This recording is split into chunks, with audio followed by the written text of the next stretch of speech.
If you're in your 40s and have zero save for retirement, are you ruined? The simple answer is no, but you've got some work to do, and I'll show you how it's possible.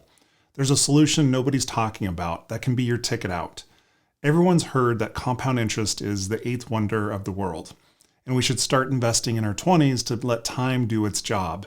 But not everyone is like Grace. Grace Groner started working at age 25 for Abbott Laboratories in 1935 as a secretary. She worked for 43 years and was very frugal with her money.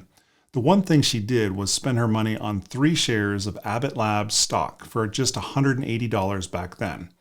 Grace made a wise decision when she chose to reinvest dividends. Abbott Labs increased their dividends, had great earnings, and several stock splits over the years. She apparently didn't buy any additional shares and just stuck with those 3. Fast forward 75 years later in 2010, unfortunately Grace passed away.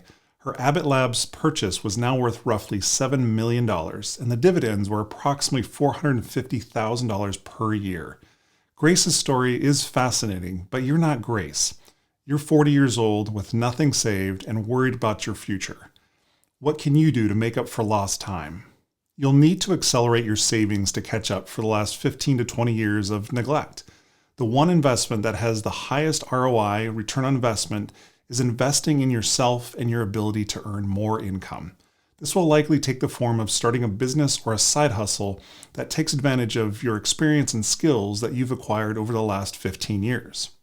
You might say, Tom, I'm 40 years old, married, have kids, and a mortgage. I've never owned a business or worked for anyone else. Well, you're in good company. Some of the most successful entrepreneurs were over 40 years old when they started, including Ray Kroc. He spent most of his career as a milkshake salesperson before he bought McDonald's at age 52 in 1954. He grew it into the world's largest fast food franchise, obviously, as we know it today. Vera Wang, another one, didn't design her first dress until she was 40. She was a figure skater and a journalist before entering the fashion industry. Samuel L. Jackson has been a Hollywood staple for years now, but he'd only had bits and parts before landing in an award-winning role at age 43 in Spike Lee's film Jungle Fever in 1991. Harlan Sanders, better known as Colonel Sanders, was 62 when he franchised Kentucky Fried Chicken in 1952. Henry Ford created Model T after age 45. Martha Stewart's first book was published at age 41. Momofuku Ando cemented his spot in junk food history when he invented instant ramen at age 48 in 1958. Beloved comedian Steve Carell is known for his many blockbuster hits, including The 40-Year-Old Virgin and The Big Short, but he didn't land his hit role as Michael Scott in The Office until he was 42.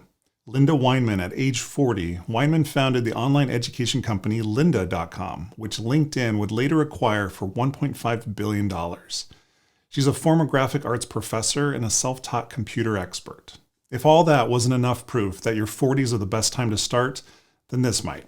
One of the most in-depth studies on the relationship between age and startup success was conducted by researchers from MIT, Northwestern, Wharton, and the U.S. Census Bureau. They found that the mean age of startup founders across the United States was 42 years old. The mean age of high-tech startup founders were one where we presume that the founders are younger, was actually 43. And the average age of founders of the rare ultra-fast growing unicorns, the 1 in 1,000 fastest growing ventures, was 45 years old. The reality is that most successful entrepreneurs are older, often in their late 30s, 40s, and 50s, or even later in life. This doesn't mean you have to start the next Uber or Facebook either.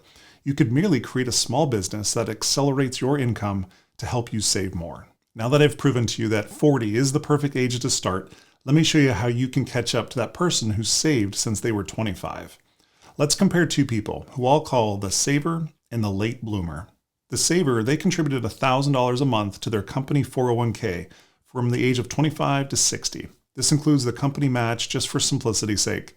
They never increased their contribution while working for the next 35 years.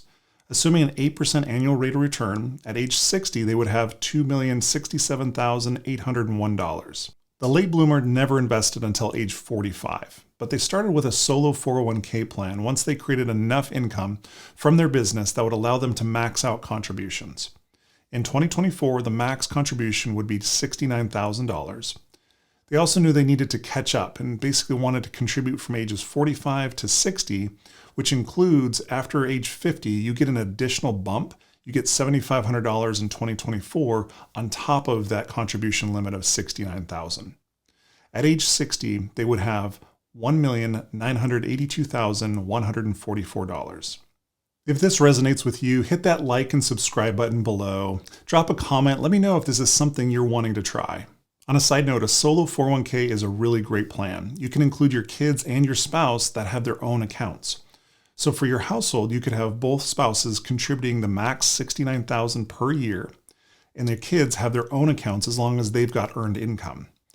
You can also have a solo 401k that you invest into in addition to any company plan that you are investing or working for as a side hustle. Each of these accounts could be Roth 401k accounts as well. So all the money would come out tax-free after age 59 and a half and after you've held it for at least 5-year holding period. So with a 20-year head start, the saver would only have an extra $85,657 at age 60. There's something they won't have that you will. If you created that business we talked about, now you'll have an asset. You could potentially sell this business, or it could earn additional passive income that doesn't require you to work full time. This extra earning income would allow you to keep contributing after age 60 into your 401k plan. The employee would have to actually continue working for their employer after age 60 if they wanted to continue contributing to their plan. Now it's time for you to decide. You've neglected the last 15 plus years of saving, but you can still fight your way back and potentially be in a better position than that saver. The decision is yours. I saw a bumper sticker on a Jeep the other day that made me smile. I wanted to share that with you. The sticker said, "I hope something good happens to you today." It made me smile. I hope it makes you smile.